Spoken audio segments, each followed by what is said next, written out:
There have been 30 seasons since the Premier League broke away from the Football League, and we are currently in the 31st. Since that greed-inspired power grab, which has been an enormous commercial success, whilst all but destroying any semblance of competition in the top flight of English football, some truly great players have graced the division, from Dennis Bergkamp and Eric Cantona to Sergio Aguero and Harry Kane.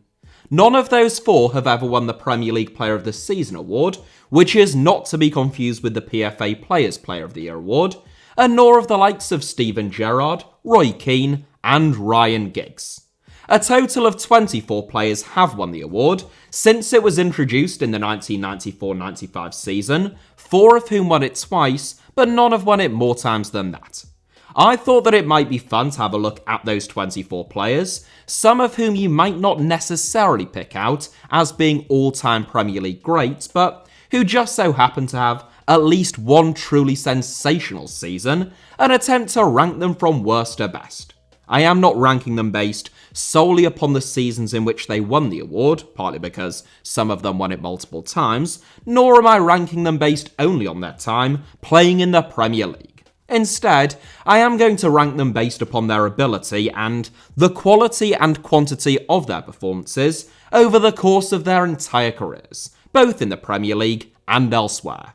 I understand that some of you would probably prefer me to use a different criteria, but literally whatever method I use when I make one of these videos, someone will complain that I should have used a different one. It is just one of the perils of this job, but luckily I am incredibly brave, strong and resilient, and able to deal with it. Also, please subscribe to this and my backup channel. Right, without further ado, who never played in the Premier League, despite going on trial at Manchester United, let alone won the Premier League Player of the Season award, here is how I would rank every Premier League Player of the Season from worst to best. 24th, Ruben Diaz. I said I'm ranking these players from worst to best, but as with my recent video ranking every Ballon d'Or winner, I am really ranking them from least to most brilliant since they all, obviously, either were or indeed still are fabulous players. That is most assuredly the case with Ruben Diaz, who gets us started, having been named as the Premier League Player of the Season for the 2020-21 campaign. That was Diaz's first season playing in the Premier League, aged only 23, so the fact that he saw off competition from the likes of Harry Kane, Mohamed Salah, and Manchester City teammates like Kevin De Bruyne to win the division's Player of the Season award was pretty phenomenal. Diaz arrived following a season in which Manchester City had scored far more goals than Liverpool, yet somehow managed to finish 18 points behind them. Vincent Kompany's departure the previous season was evident, as City struggled without ever having a settled centre-back partnership. Diaz immediately came in and changed all of that, alongside a resurgent John Stones, and it's only the fact that he is so much younger than every other Premier League Player of the Season, and has played so many fewer games, which ensured that he could only finish 24th. I have little doubt that by the time he hangs up his boots, he'll be at least a few places higher. 23rd, Kevin Phillips. There will be those who feel as though Ruben Diaz has to rank ahead of Kevin Phillips, even at the age of only 25, but that's probably because those people aren't old enough to remember or don't know enough about the 1999-2000 season, which was the season in which Phillips won the Premier League Player of the Season award. In his first season playing top-flight football, having just won promotion from what is now known as the Championship with Sunderland, Phillips scored 30 goals in 36 league games, also becoming the first Premier League player to win the European Golden Shoe, and still the only Englishman to have ever won that award. A natural dead-eyed marksman who had a sixth sense for sniffing out chances and then dispatching them, Phillips was a fantastic player, but he never had a season quite like that one, and the fact that he spent a fair few seasons outside of the top flight dictates his position in 23rd, up against elite-level competition. 22nd, Freddie Youngberg. If it's a man who won the Premier League Player of the Season award and modelled Calvin Klein underwear in his prime that you're after, and I've no doubt that many of you are, then forget about David Beckham, old golden balls, never got his hands on the award. Freddie Youngberg is the man that you want. Signed by Arsene Wenger from Swedish side Halmstad for just £3 million in 1998, without the Frenchman ever having seen him in action, it was a gamble that very much paid off. After struggling initially with the physicality of the league, Youngberg was magnificent for about 6 seasons at Arsenal, but he was inspired in the 2001-02 campaign, hitting stunning form in the second half of the season, which inspired the Gunners to a Premier League and FA Cup double. I haven't really got anything bad to say about Youngberg, other than that he was pretty much finished at the highest level by 30, and he just falls victim to the very high level of competition. 21st, Jamie Vardy. This season has been a massive come down for Jamie Vardy at the age of 36, as you can see in this high quality graphic, otherwise known as a screenshot from his Wikipedia page, but what he has achieved overall is staggering. To go from playing non-league football at the age of 25 and only making your Premier League debut at 27, to outscoring the likes of Didier Drogba and Cristiano Ronaldo in the Premier League is just wildly absurd. With 134 goals in total, only 13 players have scored more goals in the top flight of English football during the Premier League era.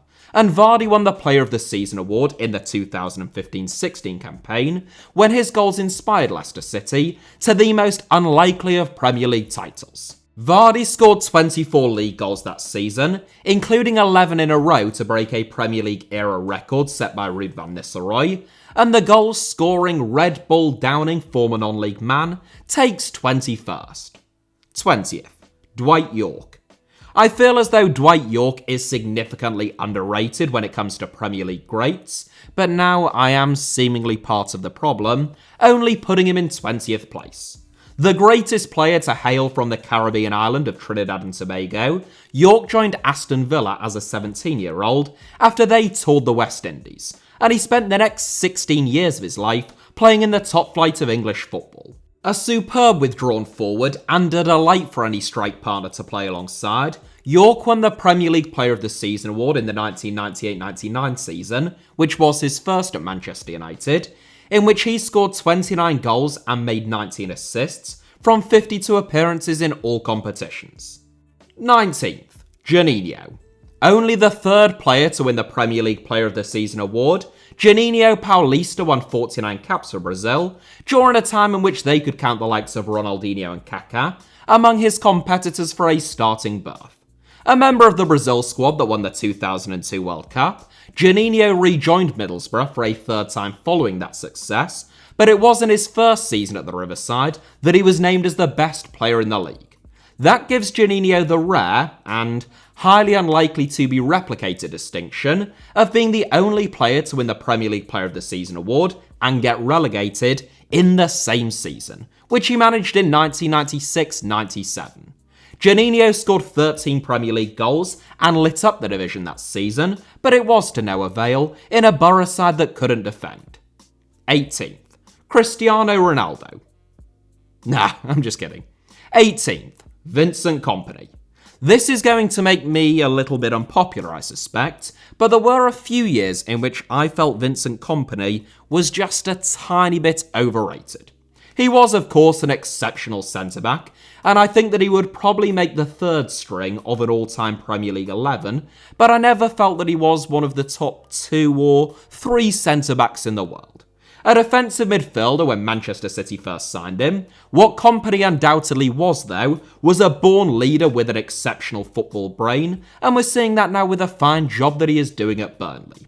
Kompany won the Premier League Player of the Season award in 2011-12, his first season captaining Manchester City, in which he led the club to their first top-flight league title since the 1960s.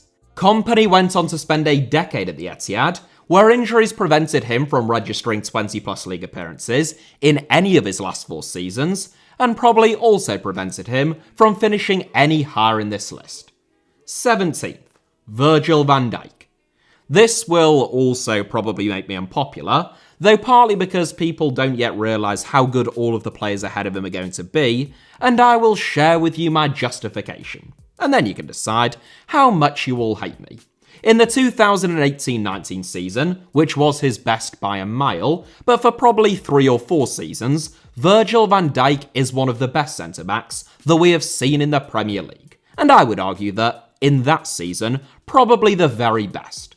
Blessed with all of the attributes required to make a world-class centre-back, Van Dijk ended up becoming just that.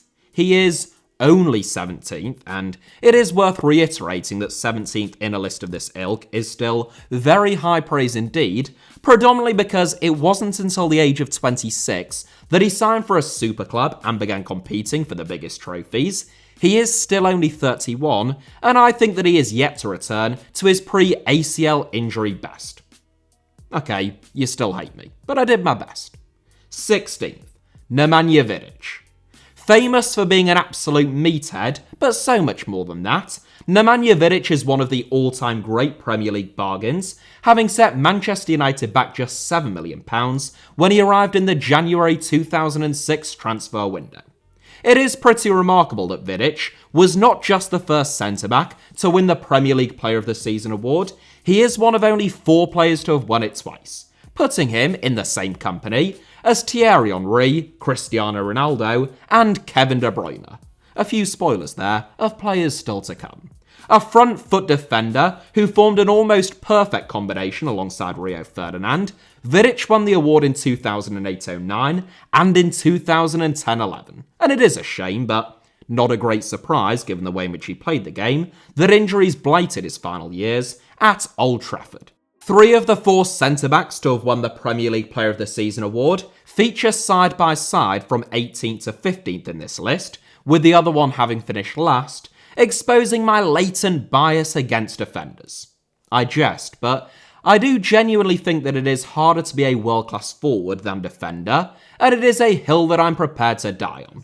Pelé was better than Bobby Moore, Maradona was better than Franco Baresi, and Messi was better than, well, I don't know, Nemanja Vidic. 15th, Michael Owen. Another hill that I'm willing to die on is that Michael Owen is a profoundly underrated footballer because he is a deeply strange character, most likely a narcissist, and a terrible pundit, who a lot of people remember more for his later years than his early ones. None of that should blind us to the fact that when he broke through as a 17-year-old, Owen was unlike any other player on the planet.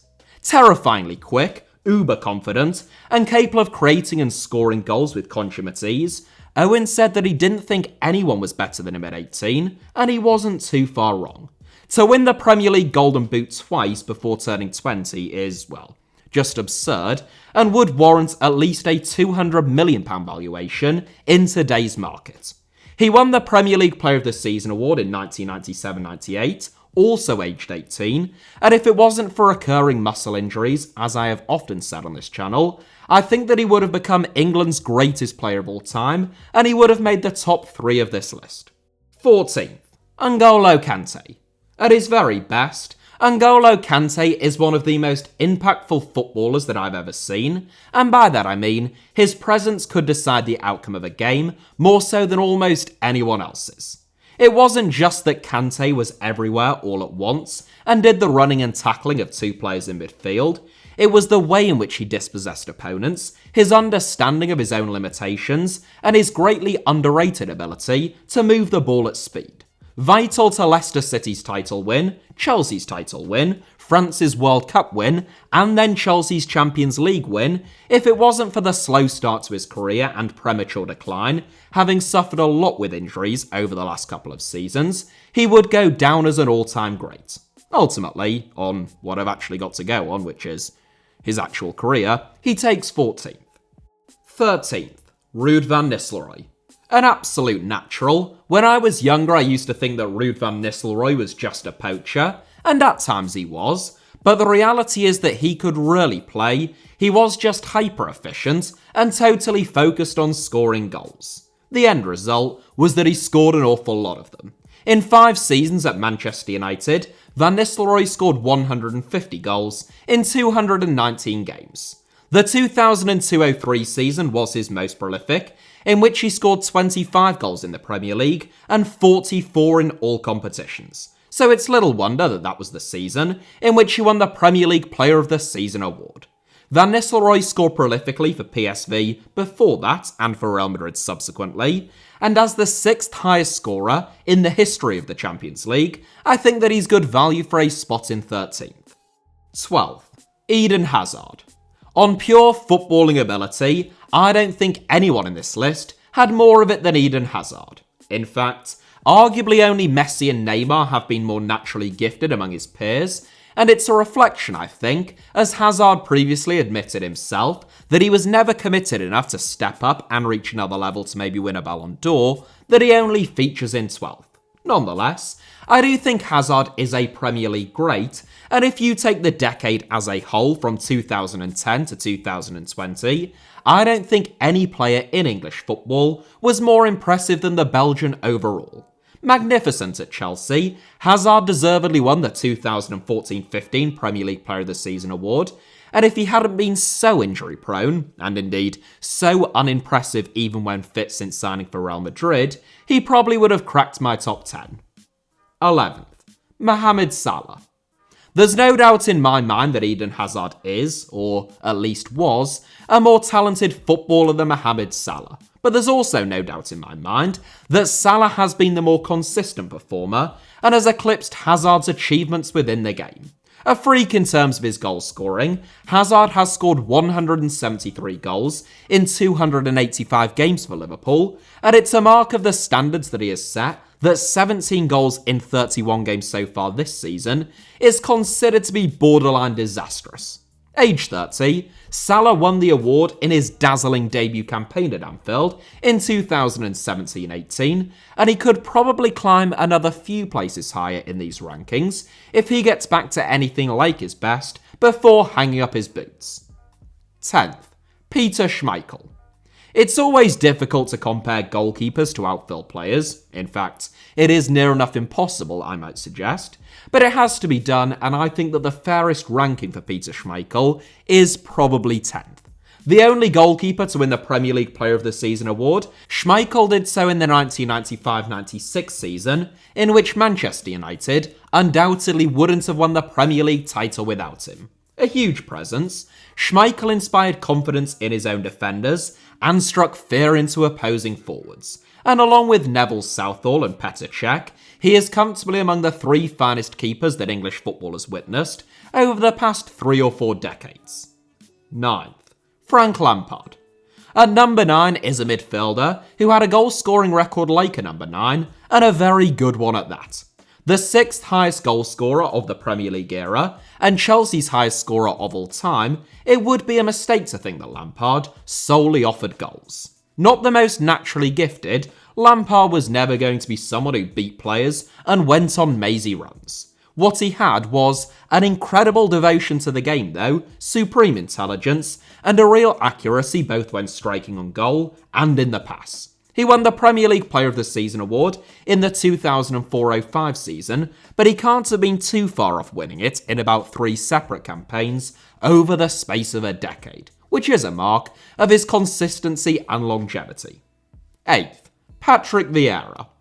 I ranked Patrick Vieira 1 place ahead of Frank Lampard in my recent video, ranking every current Premier League manager based upon their playing abilities, and though Frank Lampard is no longer a Premier League manager, I'm not about to take pity on him and switch the 2 of them around. After all, Lampard endorsed David Cameron and George Osborne, who proceeded to unleash brutal austerity on the UK population and brought the country to its knees. And, as far as I'm aware, he's yet to express any regret over that. Back on topic, Patrick Vieira is the greatest box-to-box midfielder that I think the Premier League has seen. Athletic, intelligent, and a fantastic captain, Vieira really had it all. And even after his 9 years at Arsenal, the World Cup and Euros winner had 5 fabulous and immensely successful seasons, starring in Serie A.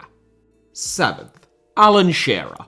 The highest scorer of the Premier League era, and the 5th highest scorer in the entire history of the top flight of English football, because football didn't start in 1992, despite me making a video which fits rather neatly within that narrative.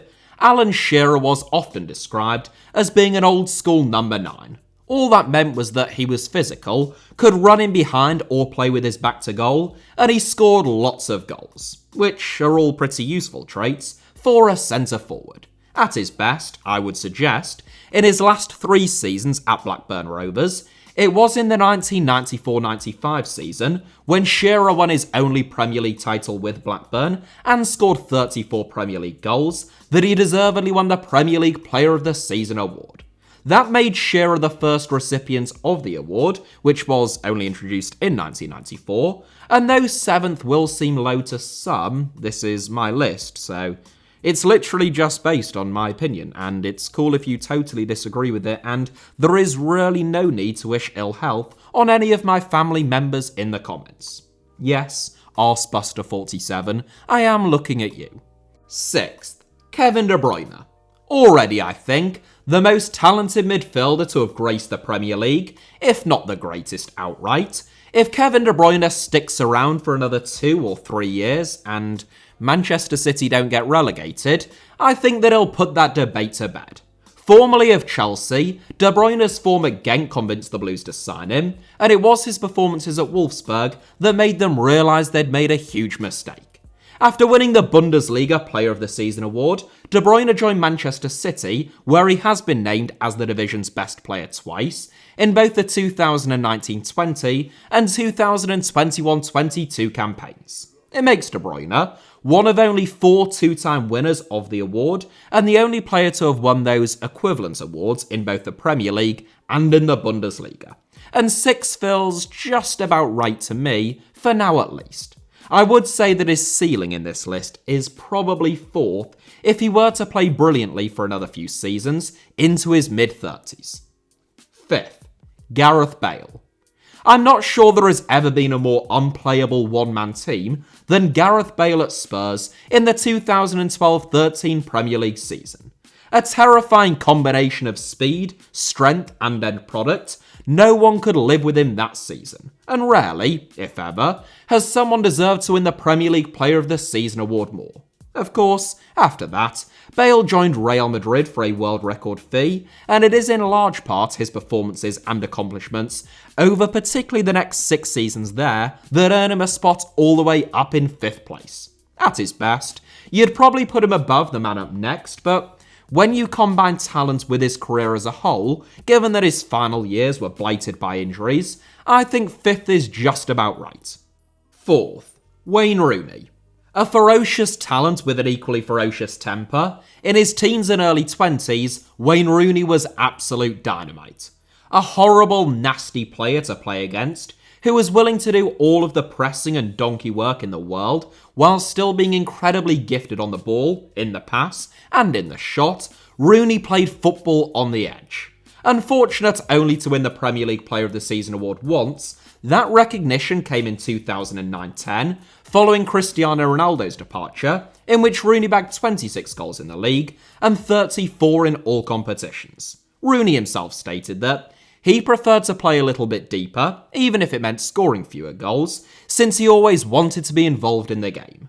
Though his decline came earlier than some others, he broke through so young and was so good so early on that he had comparable longevity to a lot of other greats. 4th it is, and I'm pretty happy with it. 3rd, Luis Suarez. Has there ever been a better individual Premier League campaign than Luis Suarez in the 2013-14 season?